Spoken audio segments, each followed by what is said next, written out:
you for coming and spending your Saturday morning with us. So my talk today about cognition and MS is a little unique because I think we'll go through some case series, some real life applications where we say, how does cognition affect those with MS? So let's get started. So cognitive issues in MS are just MS, right? Now, of course, the way I'm asking that question will make you say, no, that's absolutely not correct. And I'm sure if I polled everyone here in the audience, which I certainly won't do, I won't put anyone on the spot, but we can think about all of the different things that have affected our cognition. Let's go through a few. Sleep apnea, anxiety, depression, environmental distractions, vitamin B12 deficiency, stress, fatigue, thyroid issues, restless leg syndrome, insomnia, social situations, medication side effects, incomplete sleep, aging. Does anyone feel completely overwhelmed just looking at this slide? Yeah, absolutely. And that was one of the reasons why I added all the colors and all the different fonts, because it is incredibly overwhelming. I think, as many of you know, cognition is not straightforward. I often talk about this concept in MS, where we talk about 1 + 1 is sometimes 3, where we have cognitive issues that happen with MS with all of the great things you've heard from our past speakers in terms of the smoldering inflammation, the chronic neuroinflammatory and degenerative changes. But we know, in the addition of any of those things that I talked about on our last slide, it becomes, I have MS, I have this cognitive issue with MS, but I have this other thing. And instead of it just being 1 + 1 is 2, it turns out to be 3 or 4 or 5 or 6, depending on the situation. So one of the things that becomes really inherently important, at least until we have the ability to cure MS or reverse the changes that have happened with MS, it is really important when we think about cognition. How do we make sure that we keep 1 equaling 1 rather than this number of 3, 4, 5, 6? And so one of the things that is critical is looking at some of these other causes, evaluating for these other causes, and saying, can I minimize the interference of some of these other things that may be making my cognition worse? So going back to that completely overwhelming slide, let's separate it out. Really looking at this list, outside of aging, there's a lot we can do about many of these symptoms. And this looks a little bit more, I think, tangible. But really, in terms of most of these symptoms, I think there's ample room where we can say, I can do something about this. I can help minimize these symptoms. So I'm going to go through 3 different case series that I see quite often in our practice. And then we'll kind of go from there. So this first one, we've got a 45-year-old male. He was diagnosed with MS in 2009. So he's had his disease for about 14 years. He's been on a variety of disease-modifying therapies, Copaxone, Tecfidera, Tysabri, most recently on Ocrevus since 2019. He's been doing relatively well. The last time he had an MRI change was back in 2015, but he tells me, I am most bothered by my memory. Here's a few things he said. I feel like I have a word on the tip of my tongue, but I can't figure out what word it is. So then I'm just trying to describe that word. Or I have a really challenging time paying attention and multitasking. I can only do one thing at a time. Some days are better than others. Or sometimes I even walk into a room and I knew exactly what I was going to get. I get into that room, I have no idea, I turn around, go back, and then I remember what it is. And I see a lot of nods, so I'm assuming this is things that people here have experienced. We go through his lab work, it looks very normal.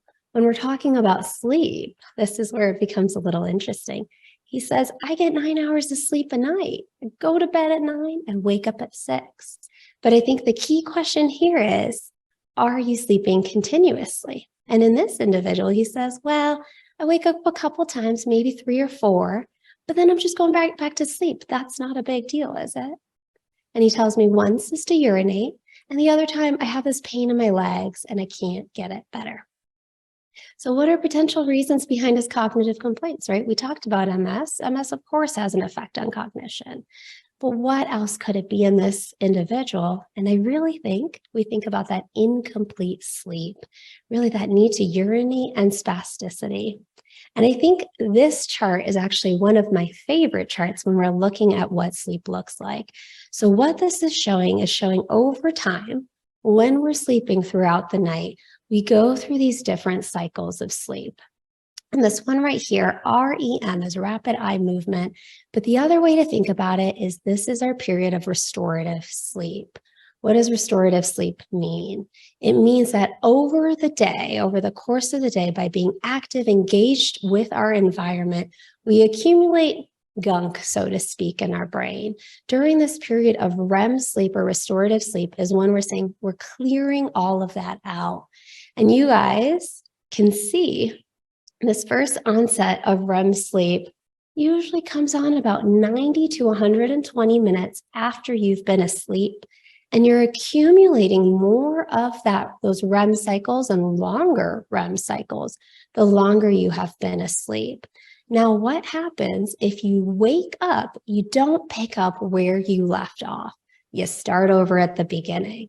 So in individuals that are telling me, I'm waking up a couple times a night, my biggest concern is we're not getting to that REM or that restorative sleep in levels that are allowing our brain to get the rest it needs. And the way that shows up is some of the cognitive concerns that this patient was complaining about. I can't multitask. I forget what I'm trying to say, or I can't remember exactly what I was going to do when I was going to do it. So the number of hours of sleep is important. But also, the more important thing is how long are you continuously sleeping?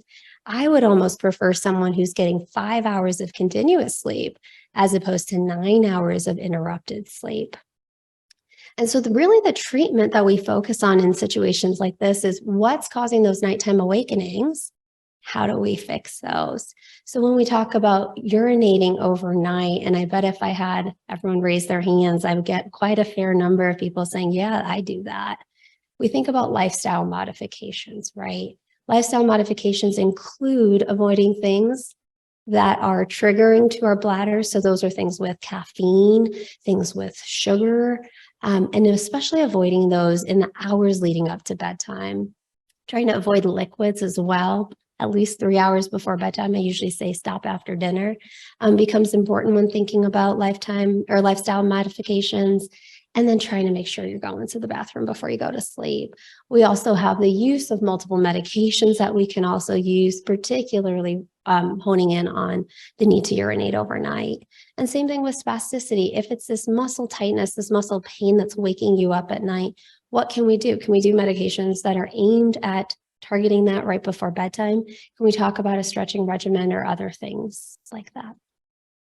So for this individual, 6 months later, what we ended up doing for him was actually doing a stretching regimen and working on some of these lifestyle things in terms of why we're waking up at night. And we actually were able to get away without doing medications. And he tells me, now I'm getting 9 hours of continuous sleep a night, 6 out of 7 nights of the week. And says, my word finding issues are better. My short-term memory is better. I still see some of this on days I'm stressed or I'm really overheated or tired, but it's overall better. And I think that's a good example of how do we reduce the other causes that could be affecting our memory. Let's go on to case 2. This is a 6-year-old female. She's had MS for a little bit longer, diagnosed back in 2000. She's been on a few different treatments, but has also been on Ocrevus from 2017 to now. And she says, my most bothersome symptoms are fatigue and my memory. So again, looking at her memory concerns, I feel like I'm always in a fog and can't clearly think. I'm trying to get one thing done. I remember something else I need to do. I get distracted with something else, and then nothing ever gets done. I have really terrible headaches when I wake up that might make my memory even more challenging. And my brain just always feels tired and I can't think. Now, in this situation, we also said labs look great. No recent MRI changes. She says, I'm not stressed. I'm not anxious. I have depression. I'm getting 7 hours of sleep a night. But she says, I don't feel well rested when I wake up in the morning. Of course, then we sometimes look to other ancillary sources of information, and her spouse tells me she doesn't sleep well at all. She's constantly tossing and turning. I'm surprised she thinks that she sleeps well. And I had to move into another room because she's snoring so loud. So for this instance, we say, what are the potential causes behind her cognitive complaints? And this is another example of incomplete sleep, but a different cause. For this patient, we had a really high suspicion for primary sleep disorders like sleep apnea. So one of the things that's interesting to point out in our patients with MS is we think about sleep apnea affecting about 3% of the general population. But in MS, depending on the study you look at, that number can go up to 20%, which is not insignificant. And there's different types of sleep apnea. Sleep apnea is essentially a way of saying my brain is not getting enough oxygen when I'm sleeping. And we talk about these two different causes, which is central sleep apnea and obstructive sleep apnea. Obstructive sleep apnea, like you can see in this picture with the blue, is when there is physically something obstructing our airways as we sleep. This might be something when you hear people say, oh yeah, I snore a lot at night, or I feel like I'm kind of gasping for breath. But if I sleep upright in a chair, I'm not getting that because you're not getting the fallback of that airway collapsing on itself. Central sleep apnea, on the other hand, is when certain areas in the brain are not controlling your ability to breathe properly at night when you're sleeping. Now, why do we see more sleep apnea, both central and obstructive, in our patients with MS? And the truth behind that is we're not 100% sure. Could it be because there's some involvement of the brainstem, which is the area that controls our ability to breathe at night? Potentially. Could it be that there's physical limitations in our patients with MS, and so perhaps it's a body habitus thing? Potentially. Could it be medications that we use to treat some of these other symptoms of MS, like spasticity, like insomnia, and could that be increasing the chances of sleep apnea? Also possibly. In what patients should we think about this, or what might symptoms be that we hear about when we think about what role is apnea playing? I think about this in people that tell me I wake up despite getting a good night's sleep, I don't feel like I slept. I think about this as fatigue from the minute I wake up till the minute I go to bed. In general, most MS-related fatigue that we hear about is I wake up refreshed and my fatigue starts at some point later on in the day. Morning migraines, waking up in the middle of the night for unclear reasons, snoring. And then one of the things that we look at in the office is something called a Mellon body score, which is where we have you open the mouth and we can see how open your airway looks. So for this patient, she had a sleep study done that confirmed the presence of obstructive sleep apnea. She started something called a CPAP, which is a machine that helps push and keep that airway open.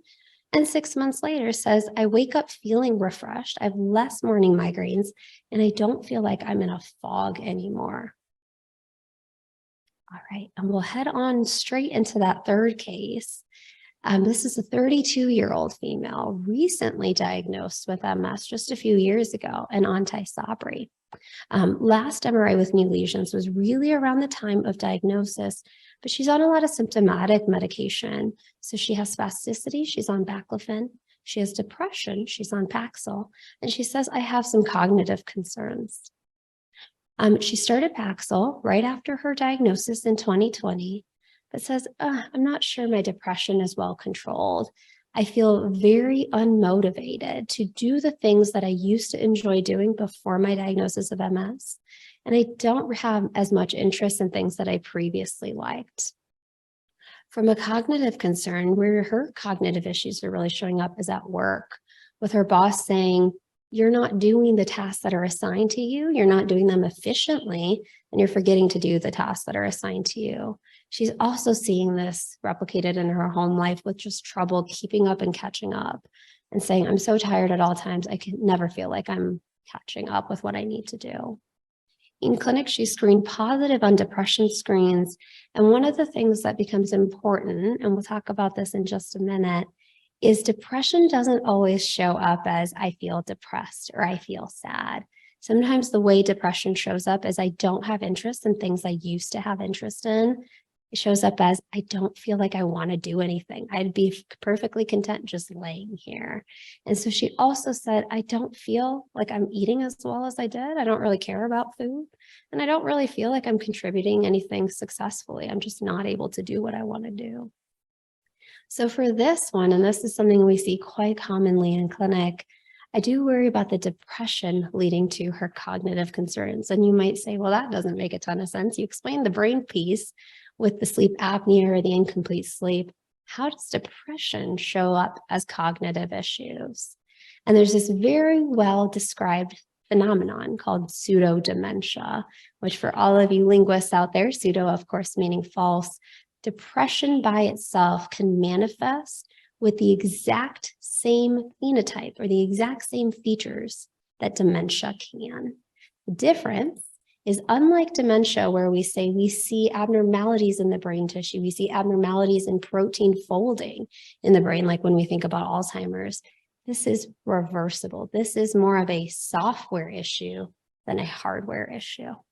The definition of pseudo dementia is cognitive and functional impairments imitating a neurodegenerative disorder caused secondary to neuropsychiatric symptoms, which is a mouthful. But again, for all intents and purposes, looks exactly like dementia. And now, how do you tell the difference? So about as clear as mud, right? And I think you guys probably hear that a lot from us in the neurology clinic, where we say it's hard to piece apart how much is this and how much is that. One of the things that can be very helpful is neuropsych testing. So interestingly, for those of you that have done neuropsych testing, know it's not exactly a fun test to do. It's essentially 4 hours where you're doing all of these brain exercises, and they really do exercise your brain.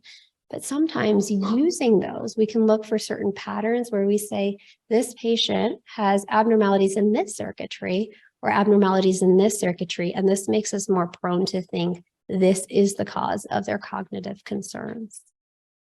So for this patient in particular, one of the things that becomes important is looking at what we're doing for depression treatment and kind of thinking about a holistic approach. There's a variety of different antidepressants that can be used. For her, she was on a medicine called Paxil, which wasn't the best choice for her as an individual. So we switched her over to Lexapro, which has a little bit of an energy boost component too. A few months later, after she had been on this, after we switched over, her depression screening came back negative, and she said, I have more energy and improvements with staying on task and concentration. So I'm going to go to this slide. There's my two little monkeys. If you guys have been watching these for a while, you've probably seen them grow. But I think the biggest thing to emphasize here through these cases is, how do we make sure that we're setting each and every single one of you up for as much success as possible, and really thinking about what are these other things. We've talked a lot today about the science with MS, about this progression, about the pearls, the cells, and all of this that we're seeing. But I think one of the most important things that we never want to forget is having MS is not a get out of jail card, right? Or having everything else everyone else is prone to. So making sure that we're ruling out these other causes so we can really help optimize quality of life until we figure out how to fix the MS piece of things. So thank you guys all for your time. We appreciate it. And I'll hand it back over to Sophie.